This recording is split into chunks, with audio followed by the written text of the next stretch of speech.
Hello दोस्तों, स्वागत है आप सभी का हमारे इस यूट्यूब चैनल पर।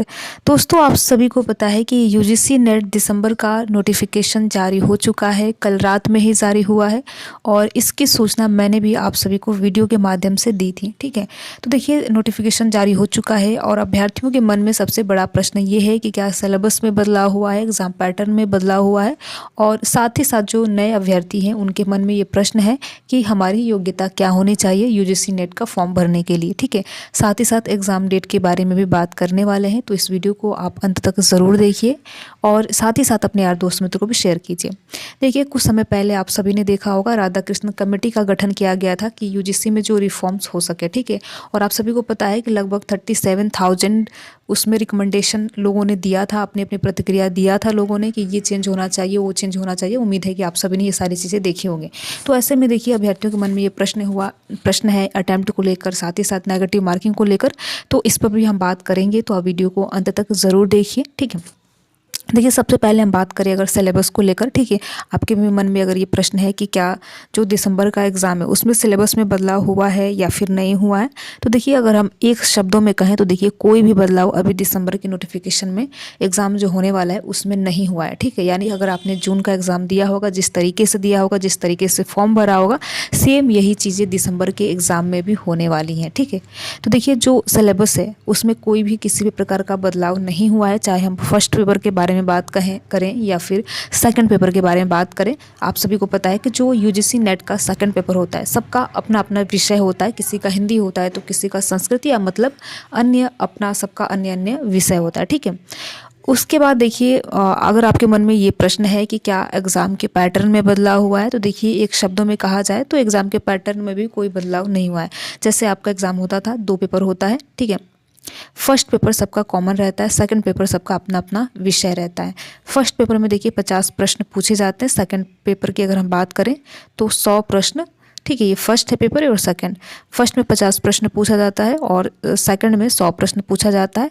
जो टोटल क्वेश्चन रहता है वो आपका 150 देखने को मिलेगा और साथ ही साथ 300 नंबर का आपका ये सारा पेपर रहता है। ठीक है, तो बीच में एक भी घंटे का गैप नहीं होता है। अगर आप पहली बार दे रहे हैं तो अगर आपके मन में ये प्रश्न है कि क्या बीच में हमें गैप मिलेगा, तो देखिए गैप नहीं मिलता है। 3 घंटे का पेपर होता है, 150 प्रश्न रहेंगे और 300 का अंक रहेगा। ठीक है, तो 300 में ही आपका जो मेरिट है वो बनता है, उसी के हिसाब से आपको नेट जेआरएफ या ओनली पीएचडी मिलता है। ठीक है, उम्मीद है कि यहाँ तक आपको बात समझ में आई होगी। और इसके बाद अगर हम बात करें जो नए अभ्यर्थी हैं उनके मन में देखिए ये बहुत बड़ा प्रश्न होता है कि क्या हमारी योग्यता होनी चाहिए यूजीसी नेट का फॉर्म भरने के लिए।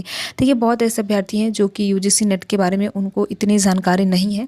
अगर आप भी ऐसे हैं, अगर आपको भी यूजीसी नेट के बारे में बहुत कुछ ज़्यादा नहीं पता है, तो आप हमारे चैनल एमएससी पर देख सकते हैं। मैंने नेट जेआरएफ के बारे में बताया है कि इसमें क्या होता है, योग्यता क्या होनी चाहिए, एलिजिबिलिटी क्या होनी चाहिए, बाकायदा मैंने यूजीसी नेट के बारे में बताया है। अगर आप वो वीडियो देखना चाहते हैं तो देख सकते हैं। ठीक है, देखिए अगर हम योग्यता के बारे में बात करें तो आपके पास पोस्ट ग्रेजुएशन यानी पीजी की डिग्री होना चाहिए। ठीक है, आपके पास पीजी की डिग्री होना चाहिए और साथ ही साथ आपका, अगर आप सामान्य वर्ग से हैं तो 55% होना चाहिए।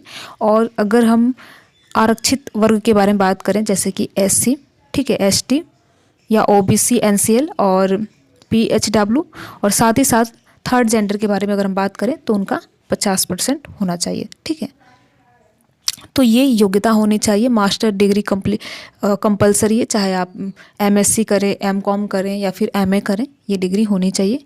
इसके बाद अगर हम एग्ज़ाम डेट के बारे में बात करें तो आप सभी को पता ही है कि एग्ज़ाम जो है 1 जनवरी से लेकर, ठीक है, एग्ज़ाम जो है आपका 1 जनवरी से लेकर 19 जनवरी 2025 के बीच तक होने वाला है। ठीक है, 1 जनवरी से 19 जनवरी 2025 के बीच में होने वाला है। अभी अगर हम बात करें सब्जेक्ट वाइज हमारा डेट क्या रहने वाला है, तो इसके अभी एनटीए के द्वारा जो ऑफिशियल नोटिस है इसमें अभी कुछ भी ये मेंशन नहीं किया गया है कि किस सब्जेक्ट का किस दिन एग्ज़ाम होगा। केवल और केवल इनके द्वारा यही बताया गया है कि 1 जनवरी से हम 19 जनवरी 2025 के बीच में एग्ज़ाम लेने वाले हैं। और आप सभी को बता दें कि देखिए आपका जो एग्ज़ाम है ऑनलाइन ही होगा। ठीक है, ऑनलाइन आपका एग्ज़ाम होगा जैसे कि होता था। इसके बाद देखिए एनटीए में अगर यूजीसी नेट में आप देखेंगे तो 85 सब्जेक्ट हैं, ठीक है। 85 सब्जेक्ट का एग्ज़ाम कंडक्ट होने वाला है। और इसके बाद अगर हम बात करें नेगेटिव मार्किंग को लेकर, देखिए ठीक है, नेगेटिव मार्किंग को लेकर बात करें, अटैम्प्ट को लेकर बात करें, तो ये भी जो प्रश्न है काफ़ी अभ्यर्थियों का है कि हमारा नेगेटिव मार्किंग होगा एग्ज़ाम में या फिर नहीं, अटैम्प्ट क्या होने वाला है। तो देखिए अभी ये सारी जो चीज़ें आप सभी ने देखा होगा, राधाकृष्णन कमेटी में सारी चीज़ें रिकमेंडेड की गई थी, तो अभी ये सारी चीज़ें बिल्कुल भी लागू नहीं हुई है, चाहे नेगेटिव मार्किंग हो गया या फिर अगर हम बात करें अटैम्प्ट को लेकर, ठीक है। तो अभी जैसा पहले चल रहा था, जून का अगर आपने एग्ज़ाम दिया होगा या जून से पहले का दिया होगा, तो बिल्कुल सारी चीज़ें वही की वही रहने वाली है। भले ही देखिए जून 2025 वाला जो एग्ज़ाम कंडक्ट हो उसमें हो सकता है कि बदलाव हो, उसकी उम्मीद है कि बदलाव हो, लेकिन जो 2024 के दिसंबर का एग्ज़ाम होने वाला है जनवरी में, इसमें किसी भी प्रकार का कोई बदलाव नहीं होने वाला है। तो ये चीज़ आपको ध्यान में रखना है।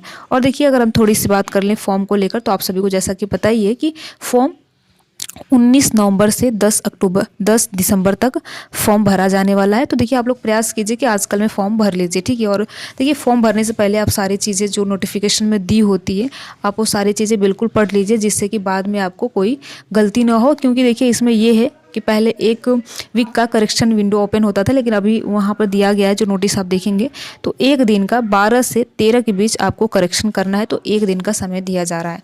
तो देखिए इसीलिए गलती क्यों ही करना, पहले ही आप अच्छे भले ही एक दिन फॉर्म को लेट भरिए, पर पहले सारी चीज़ें समझ लीजिए कैसे क्या करना है, उसके बाद ही आप फॉर्म को भरिए, ठीक है। तो इस वीडियो के माध्यम से आप सभी को ये जानकारी देनी थी।